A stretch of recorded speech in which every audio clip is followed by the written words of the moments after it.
Let's take a look at a couple of goals.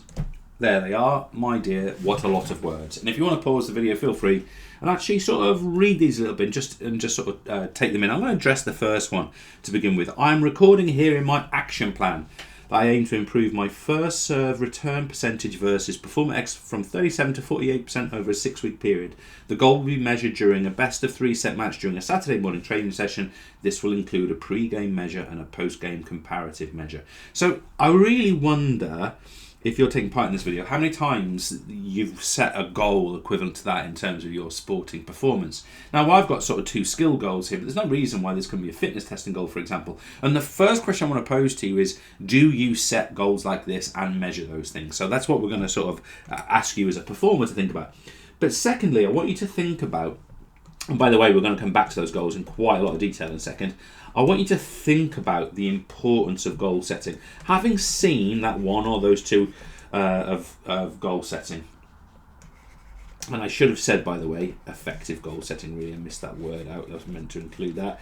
Effective goal setting. So what's the importance of this, having seen those 2 hopefully very positive examples so far? Why would we go about doing it? Well, first of all, goal setting is about measuring progress. So if you work, let's say, on that returning serve skill that I just talked about, or there's a dribbling skill in the one below in basketball, what progress is actually measurable in that environment, which of course leads to what we're going to talk about, measurability and objectivity in a second. It also gives what we'd call an attentional focus. Now, attentional focus is a whole area of study that we could actually do a whole playlist of tutorials on, but it brings the performer's attention into a specific range of considerations that are the underpinning factors that are going to cause, one would assume, success in the future.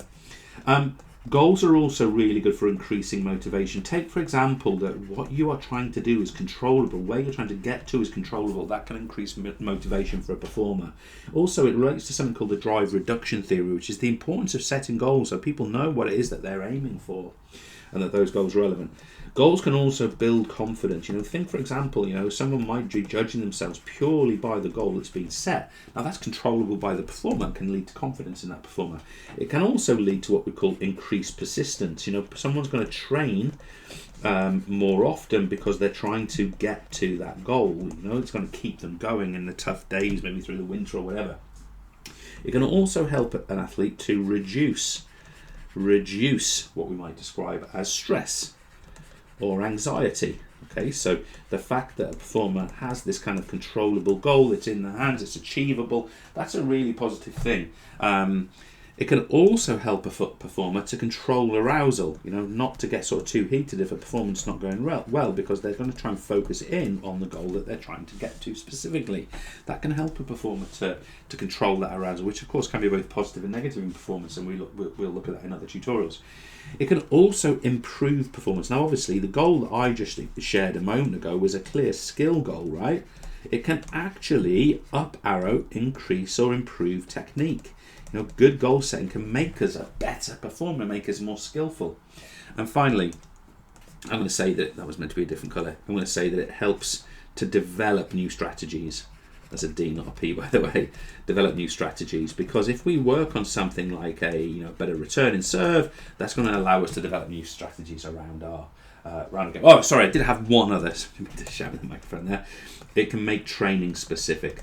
Okay, so training becomes really specific to that goal. Now, of course, we're interested in a particular methodology of setting goals. So I'm going to introduce you, see if I can get the colours sort of accurate here. We're going to use the SMAR. I'm definitely going to forget these colours. T model. Let me just come down slightly. We're interested in the SMART model of goal setting. So let's start with that S. What do we mean by this S?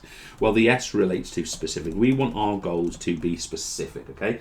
So generally speaking, goals will be specific to a component of fitness, let's say agility for argument's sake, or to a skill. We've got returning or serving tennis. It could be that it's specific to an area of the body. For example, a hammer thrower is very likely to have training very specifically focused on their shoulders, say. It could relate to, let's say, an energy system. An athlete focus their training on, let's say, the glycolytic system, say, for argument's sake.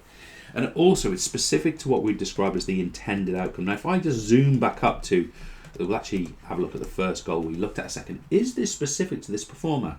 Well, what we're saying here is I'm recording in my action plan, so it's obviously specific to this person, to improve my first serve return percentage. So we're assuming this is tennis, right? So this is clearly a tennis player, okay?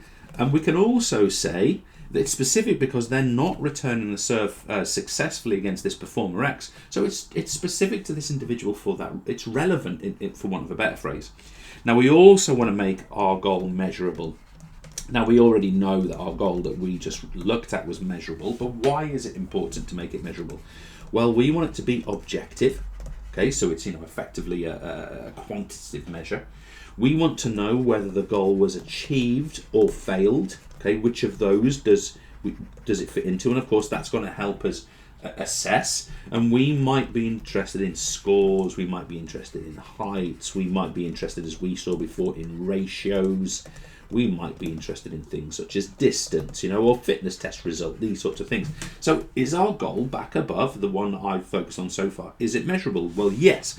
We're first serve return going from 37 to 38%. And they've also said how they're going to do it. This will include a pre-program and post-program measure in a 3-set match during a Saturday training session. So presumably this opponent is a member of the same club.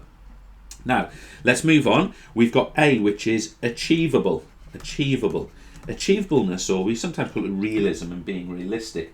This is the point that the goal should be challenging but realistic. Now, often this doesn't just refer to what you're trying to change, but how long you've got to actually change it. So if we go back to our goal, for example, we've got effectively a 10% growth, and here we've got a 6-week period to do that in. Well, that seems reasonable, right? It's not like they're going from 37 to 100%. That would be daft and completely impossible.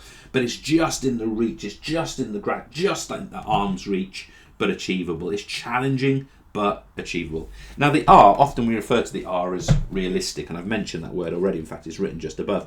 But we're interested here that it's recorded. We want the goal to be recorded. Now, that's likely to be an action plan. That's where my example was recorded, for example.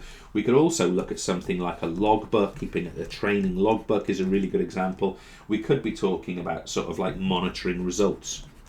Okay, so this could be, literally how many weights, how many reps you've done of a particular weight in the gym, say, and that's really important. Can I also stress that often we record these goals on the wall, in the change room, whatever it happens to be, and they're nice places. Now, if you look at our 2 goals above, they're both clear. Well, actually, that's not true. This one, I'm recording in my action plan. This one here, I aim to improve my dribbling skills in football so that my successful dribbles improve from 40% of all dribbles to 50% of all dribbles during matches. I will measure this over the course of 3 consecutive competitive matches. The goal must be achieved within 8 weeks and will be recorded through notational analysis by my coach. So can you see that the importance of that is going to be a recorded measure, and they've got the methodology of measure there. And finally, and it's a really fundamental point, we've got the notion here of a goal being time phased, and both of the examples I've had on the screen so far are clearly time phased.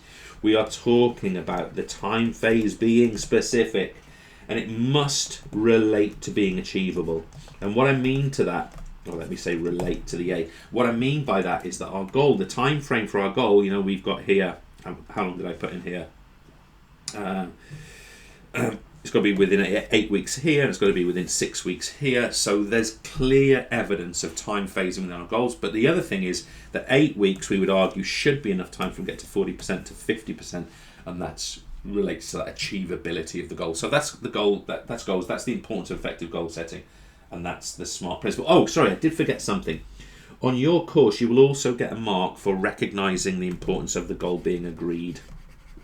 Okay, so let me just put an asterisk. It's not actually in our SMART acronym there, but agreed is an important one, and the goal really should be agreed between performer and coach. And the reason I do raise this, even though it's not listed either in your spec or in the SMART principle itself here, is that actually that notion of being agreed has been accepted by your exam board in recent papers, so it's important you just have an awareness of it. Thank you.